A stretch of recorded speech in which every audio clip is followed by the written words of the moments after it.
মানিকগঞ্জ থেকে নিত্যপণ্যের বাজার দর জানাচ্ছেন সহকর্মী আব্দুল আলিম। অস্থির নিত্য বাজারে অনেকটাই হতাশার ছাপ পড়েছে নিম্নবিত্ত এবং মধ্যবিত্ত পরিবারের মানুষের। আলু, পটল, ঝিঙ্গা, আদা, রসুন, পেঁয়াজ সহ প্রায় প্রত্যেকটা পণ্যের দামই কিন্তু ঊর্ধ্বগতি ছিল। বাজারটা নিয়ন্ত্রণে যদি সরকার সুষ্ঠু তদারকি করতো তাহলে এই ব্যবসায়ী সিন্ডিকেটরা বাজারের ক্রাইসিস দেখিয়ে এবং অসাধু চক্র নানা অজুহাতে কিন্তু দাম অতটা বাড়াতে পারতো না, এমনকি বাজার নিয়ন্ত্রণে থাকতো।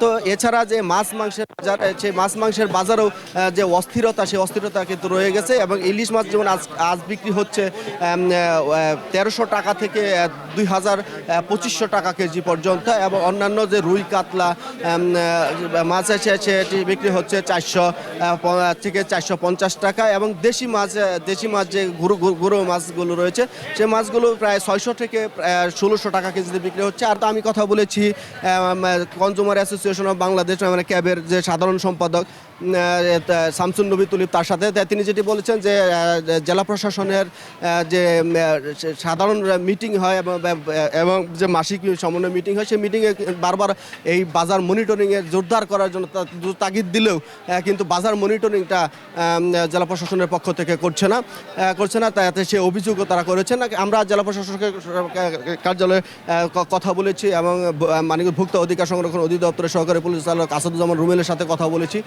তিনি যেটি বলছেন যে তারা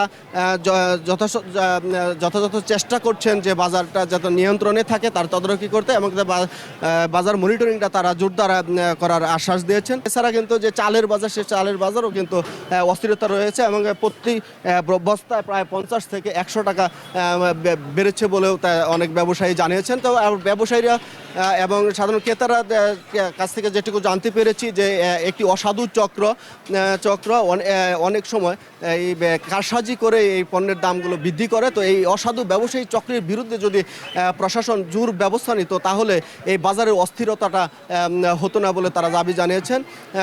তো সাধারণ ক্রেতাদের দাবি যে বাজার নিয়ন্ত্রণ করার তাদের সরকারের প্রতি বিশেষ দাবি বলে জানিয়েছেন সাধারণ ক্রেতারা। তো এই ছিল আমার কাছে নিত্যপণ্য বাজার নিয়ে সর্বশেষ খবর।